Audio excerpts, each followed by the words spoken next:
ونستعينه ونستغفره ونعوذ بالله من شرور أنفسنا ومن سيئات أعمالنا من يهده الله فلا مضل له ومن يضلل فلا هادي له واشهد أن لا إله إلا الله وحده لا شريك له واشهد أن محمدا عبده ورسوله اما بعد فاعوذ بالله من الشيطان الرجيم بسم الله الرحمن الرحیم ایاک نعبد و ایاک نستعین. خاص برای تو عبادت میکنیم و خاص از تو امداد طلب میکنیم.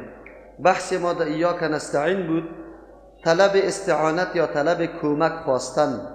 گفته بودیم در اینجا عام است و ایاک نستعین فی جمیع الامور یا فی کل الحوایج. ما در تمام امور یا در تمام حاجتهای خود از تو طلب کمک میکنیم. یا و ایاک نستعین فی العبادت، عبادت یک امر خیلی مهم است، اصل مقصد پیدایش انسان است.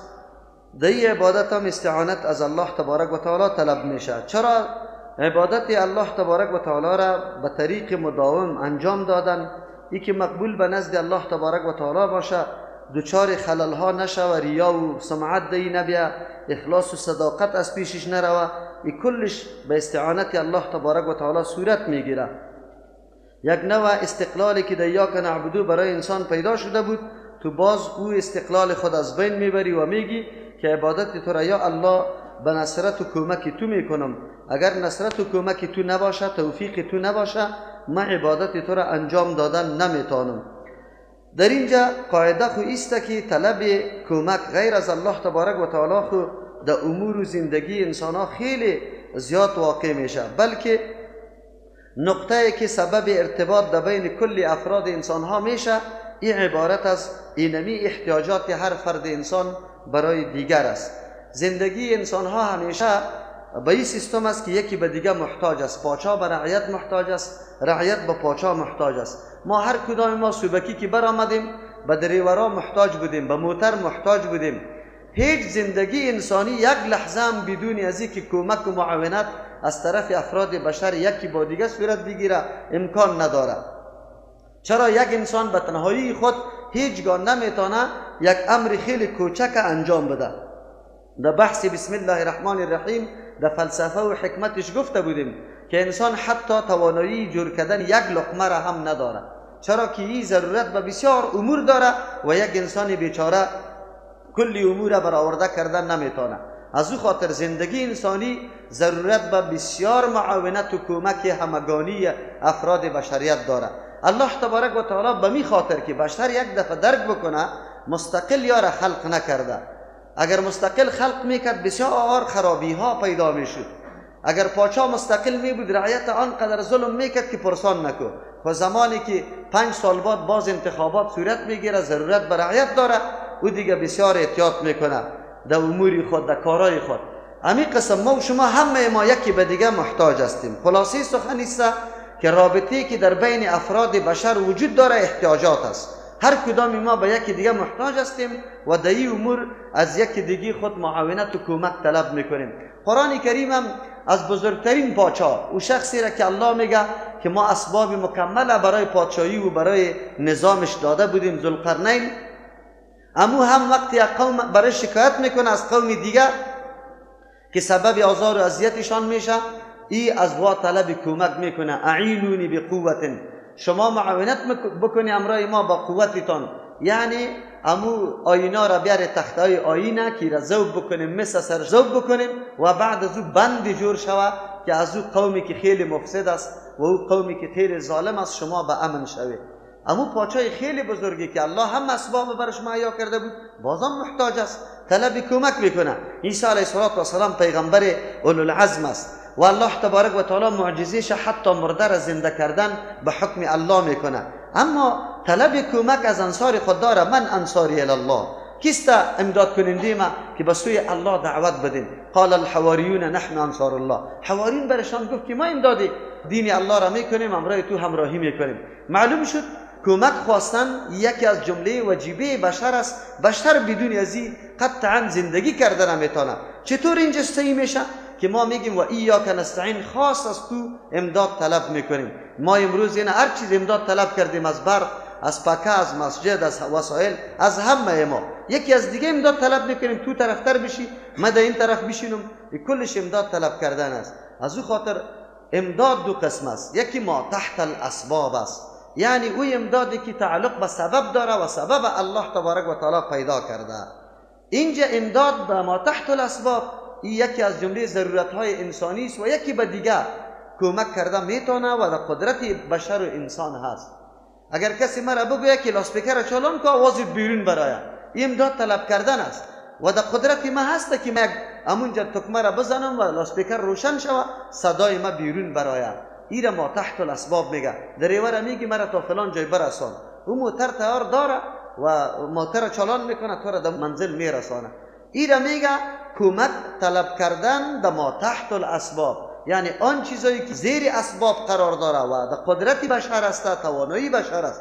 الله امی اسباب مسخر یا رام ساخته یا تابع ساخته برای استعمال امی بشر، امی انسان. این منع نیست، چرا که کل زندگی انسانی وابسته به می گپ است. خو یکی امداد طلب کردن ما فوق الاسباب است. این نقطه خیلی مهم است. خالق و مخلوق فرقش نمیسته. مخلوق هیچ کار بدون اسباب کردن نمیتونه، هیچ کار بدون اسباب. ما آواز خدا تا کمپنی را رسانده نمیتونم تا که تلفن نباشه، تا که اونجا آنتن نباشه، تا که روشن نباشه تلفن، تا که بطریش چارج نباشه، نمیتونم آواز خود در اونجا برسانم. چرا؟ ما فوق الاسباب است. اما الله تبارک و تعالی به اسباب نیاز و ضرورت نداره، او بلا اسباب همه کار کرده میتونه. فرق بین خالق و مخلوق بینمی گپ میشه. با تاسف که تا امروز مسلمانای ما که عقیده و می کتاب الله داره مفهوم ایاک نستعین نمیفهمه. طلب امداد در اینطور کارا از مخلوق میکنه که او از طاقت مخلوق خیلی بالا و فراتر است. نه تنها از زنده ها بلکه از مرده ها. کسی را اولاد دادن، مریض بدون نسخه، بدون تداوی، بدون پرسان او را جور کردن، صحت دادن. در یک جای در مشکل گیر آمده، هیچ کسی وجود نداره، در دشت بیابان و جنگل هستی، همینجا مشکلی تو را حل کردن. این امری است که ما فوق الاسباب است. بشر نمیتونه، از قدرت بشر بالاتر است، از احاطه قدرت بشر بیرون است. اگر میتونست در بین بشریت برابر محمد رسول الله صلی الله علیه و سلم مقام و منزلت دیگری هیچ کسی از او که در بالا نیست، اما او نمیتونست. مختلف جنگ ها سرش واقع شده، تکلیف ها را دیده، رنج دیده، اما نتونسته برای خود کمک بکنه، برای صحابه خود کمک بکنه. چرا؟ با خاطری که ما فوق الاسباب است. او از احاطه اسباب بیرون است، در قدرت انسان قرار نداره. خیر وقتی گپ فهمیدیم که یکی کمک طلب کردن بالا از اسباب است، یکی در زیر اسباب است. کمک طلب کردن زیر اسباب که در احاطه و قدرت بشر است، این امر ضروری و زندگی انسانی است. اما از او که در بالا، از اسباب که در بالا قطعا شده نمیتونه که انسان او را پوره بکنه. اینی فرق در بین خالق و مخلوق هم شد. مخلوق بلا اسباب کاری کرده نمیتونه، خالق بلا اسباب کاری کرده میتونه. در اسباب تاثیرات هم الله تبارک و تعالی انداخته. این در برای ما واضح شد که ما فوق الاسباب کمک غیر از الله از کسی دیگری نمیخواهیم. خب متوجه باشه، قرآن کریم سوره فاتحه طور سوره نیست. یقینا اگر این ما بدانیم واقعیتش، ایمان ما درست میشه، عقیده ما درست میشه. خب ما میخوانیم در هر رکعت نماز، اما مطلبش یاد نداریم. در یک موتر نشسته بودم، این را بار بار واقعه را بیان میکنم. امی قصه خدا، یک کسی برام زنگ زد که مولوی صاحب یک مریض است، ما در غزنی ببریم یا نه؟ ما برش گفتم که نه، اینا درست است، ناجایز است. یک جوان نمی پشتی سر بود گفت چرا استاد میگی که نبرم؟ بسیار با قهر و غضب سر ما گفت.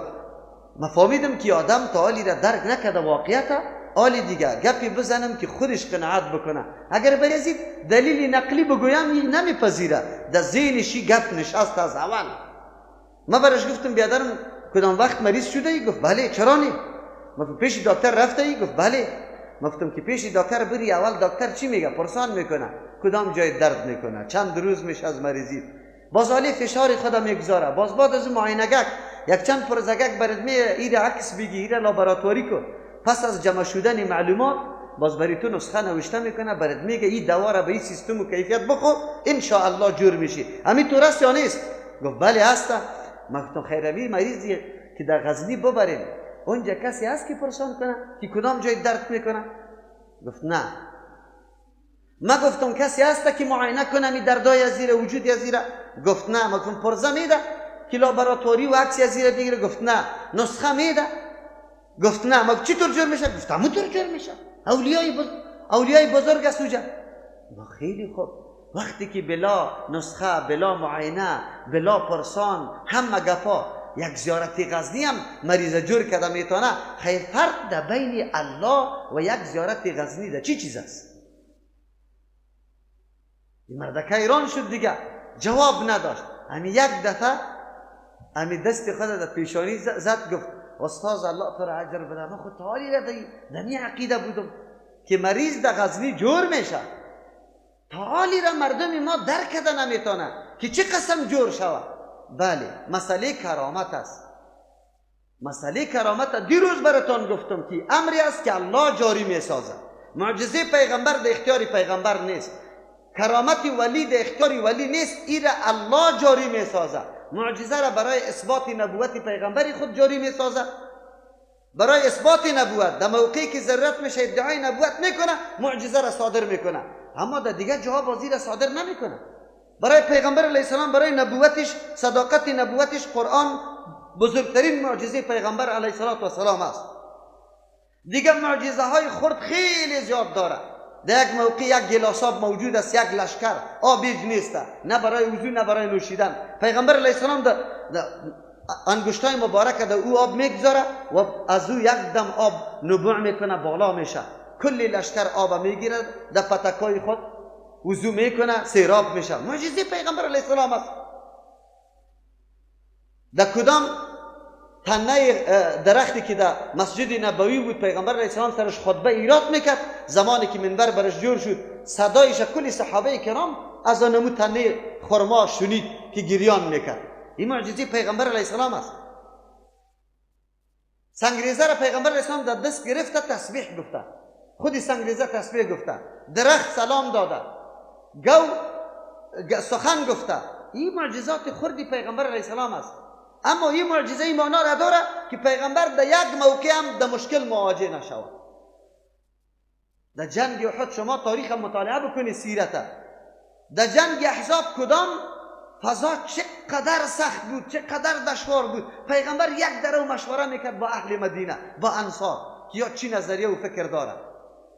نان نمیخوردن، سنگ در شکم بسته کرده بودن، خندق کندن. چرا این تکلیف بری پیغمبر میرسه؟ آیا نمیتونه؟ خب کرامت داره. و کرامت نیست، کرامت که بالاتر معجزه داره. در جنگ احد دندان مبارک شهید میشه، 70 نفر صحابه کرام شهید میشه. موقعی است که به مردم آشکارا میشه که راه حق کدام است. 1 سال پیشش در جنگ بدر کفار هلاک شده، مردم فهمید اسلام حق است. امروز مسلمانان شهید میشه. مردم یک دم مفکوری غلطی دیگه در ذهنشان پیدا میشه، میگن اسلام حق نیست. نعوذ بالله. چرا نمیتونه پیغمبر؟ خب گوشیتان باز کنید که کرامت و معجزه در اختیار الله است. این معنا را نداره که پیغمبر عالی مشکل کشاست، پیغمبر عالی اولاد میده، پیغمبر عالی حاجت مردم روا میکنه. این کار کرده نمیتونه. چرا؟ معجزه پیغمبر این معنا و مفهوم نداره که او مشکلات را دفع کنه، او حاجت را روا کنه. آیا مشکلاتی که در زمان پیغمبر برای صحابه پیدا شده، مختلف مشکلات، اقتصادی مشکل، غیر از او مریضی، مشکل مریضی پیدا شده، او پیغمبر علیه السلام او را پوره کرده، دفع کرده؟ کلا قطعا نه. و در حالی که پیغمبر معجزه داشت، خیلی چرا پوره کرده نمیتونه؟ پس اینجا معجزه، وقتی که پیغمبر معجزه داره لیکن کسی را اولاد داده نمیتونه. اولاد نه، خودی پیغمبر علیه السلام داعی است، ضرورت داره به اولاد ذکور که وا کلش دعوتگرا باشه، آینده امین نقش قدم پیغمبر زنده نگاه بکنه، به مردم دعوت بده. آیا توانایی داره پیغمبر علیه السلام که یک بچه برش حیات و زنده باقی بمانه؟ 3 پسر و فرزند پیغمبر در حالت خردی وفات میکنه. باید پیغمبر فرزندای بزرگ میداشت، راه دعوت ادامه میداد. چرا نمیتونه؟ عجیب گپ کو اینجاست که مختلف مشکلات آمده. امروز این دین به مردم چه قسم علما تشریح میکنه به مردم؟ مردم میگه که ولی کرامت داره، بس دیگه مشکل کشام است، حاجت روام است، اولاد هم داده میتونه و همه مشکلات مردم رفع کرده میتونه. همین عقیده وجود داره یا نداره؟ بگوید. ولی مردم گاهی همسری بحث نکرده که کرامت چی را میگه. کرامت ظاهر کردن یک امر برای عزتمندی بنده خود الله تبارک و تعالی در دستش یک دفعه ظاهر میکنه، لیکن یک دفعه ظاهر کردن معنا و مفهوم از این نداره که او همیشه حاجت رواست. امروز ببینید دیروز یک مجموعه از ریش سفیدا در پیش ما آمده، نمایندگی از یک علمایی میکنه که اون علما ان شاء الله ثابت میشه که اون علما مسلمان گفته میشه یا نه. اول خو سرما انتقاد اعتراض داره، باز بعد از او خود نماینده معرفی میکنه که نه ما خو عالم نیستیم، ما برای جر بحث نامدیم، ما پیام آوردیم. که پیام آوردی انتقاد چرا داری؟ اعتراض چرا داری؟ وی هیچ کس میگه در قبر سجده نمیکنه، از قبر نمیخواه. ما گفتم بیار که ما تو را ببینم، یک چهارشنبه ما تو را ببینم که 1000 نفر برات نشان بدم در شای دوشمشیره، در سری باغی بالا، در شهدای صالحین، که همینطور استاد کنم تا که ببینی که همینطور خود میگه که ما آمدیم اولاد بده. آلوچک ها در قبران انداخته نشده، نامای اولادا را سخیدات نگذاشته. عجیب است. این مردم هنوزم از حقیقت انکار میکنه. این مردم میگه مکابره امیره میگه روز روشن شده، آفتاب چشم روز برآمده او تو میگی نه نبرآمده، تاریک است، شب است. عجیب گپ هستم. من ایران مانده، این بزرگای ماست، اون مردمای ماست که بسیار خود پوهو هر کدام وکیل و واجی و این فلان است، یا تعلیم حقیقت ها را در نکرده. از کی گیله بکنیم؟ مفهوم آیت ایاک نستعین چیست؟ یا الله ما طلب امداد میکنیم از تو در تمام حوایج و تکالیف خود. در کدام امداد؟ او امدادی که از طاقت و توانمندی بشر چیست؟ بالاست.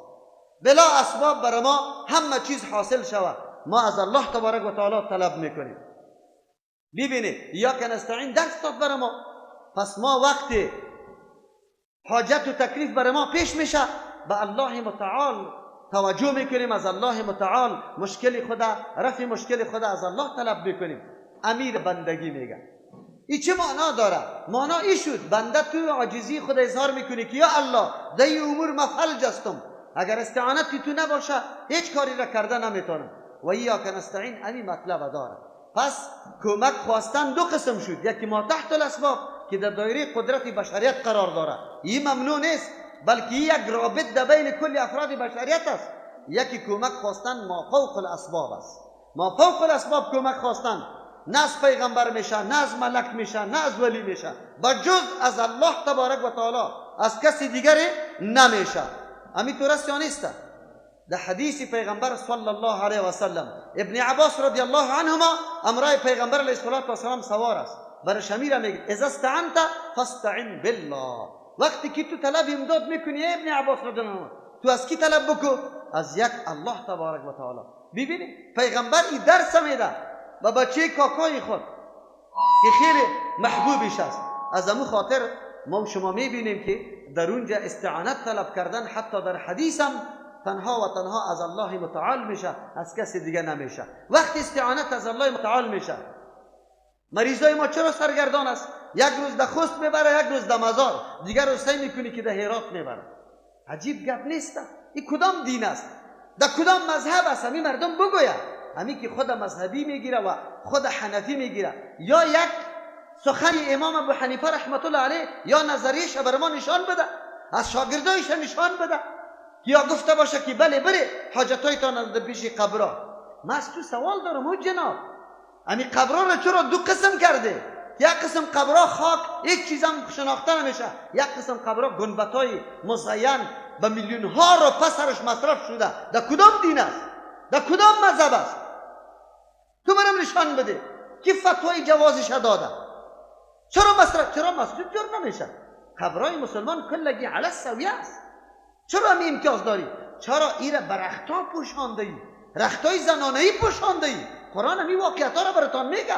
مشرکین مکه بتای خدا نعوذ بالله به شکل زنا ساخته بود، کالای زنانه‌ای برش داده بود، میگفتن یا ما شکلای ملائکه الله را ساختیم. نعوذ بالله به زعم و گمان خود میگفتن که ملائکه الله دختر است، حالا که ملائکه نه دختر هستن بگه نه بچه.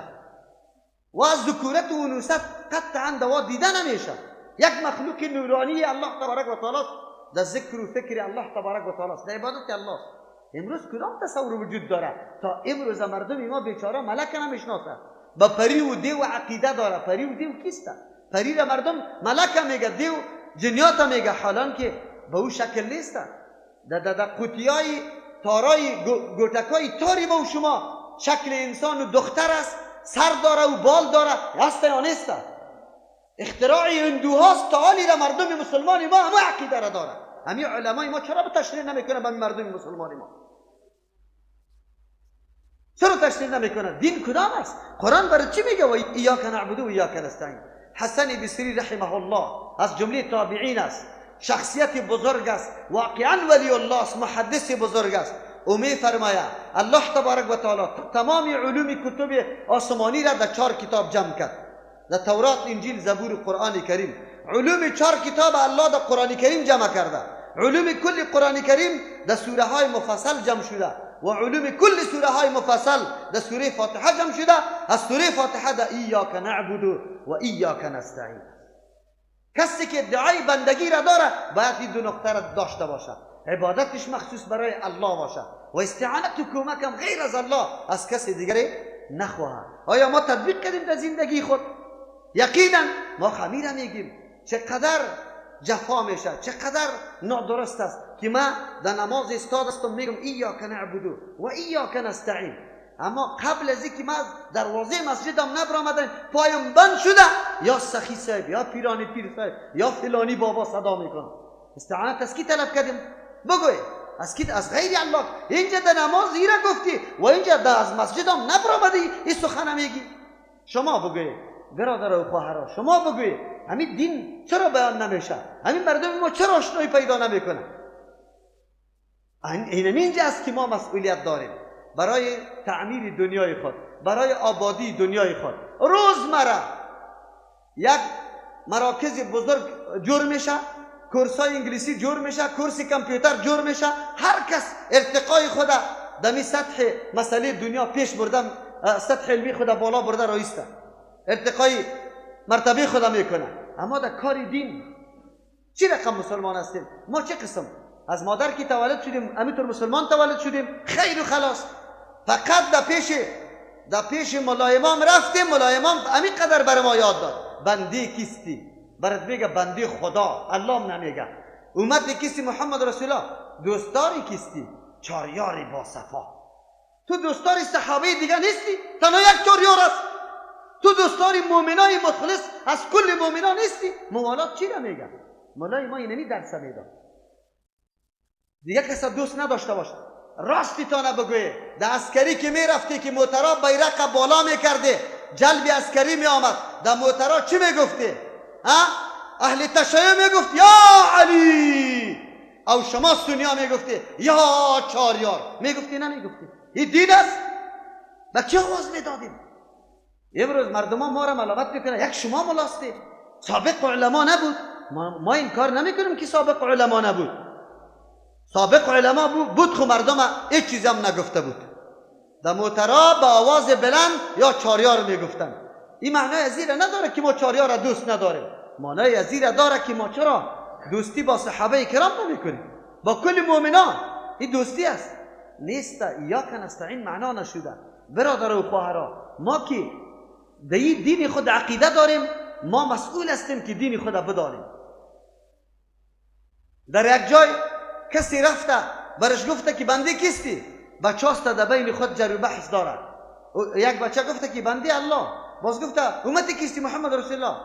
باز گفته که دوستاری کیستی؟ این گفته دوستار چی مانا؟ گفت دوستار. گفت دوستاری کلی مؤمنان. گفت نه، تو راه را غلط کرده، بیدین شده. دوستاری چاریاری با صفا. چاریاری با صفا را دوست داشته باش، دیگه شده خاک بنداز. ما همون فرقه های را داریم که 5 صحابی را میگه مسلمان باقی مانده، دیگه کلی صحابه پیغمبر مرتد شده، نعوذ بالله. میگه امیال همون فرقه وجود داره یا نداره؟ مردم قطش خیشیام کرده رو ایسته. بگوی دمی کابلیتان دخترایتان را تقدیم میکنه برش. آیا از عقیده و نفر پرسان کرده؟ که عقیده به الله داره یا نه؟ دین میشناسه یا نه؟ شراب میخوره، نعوذ بالله، زلای منکر میشه، دین توهین میکنه، بازم دختری تا داده رو ایستی.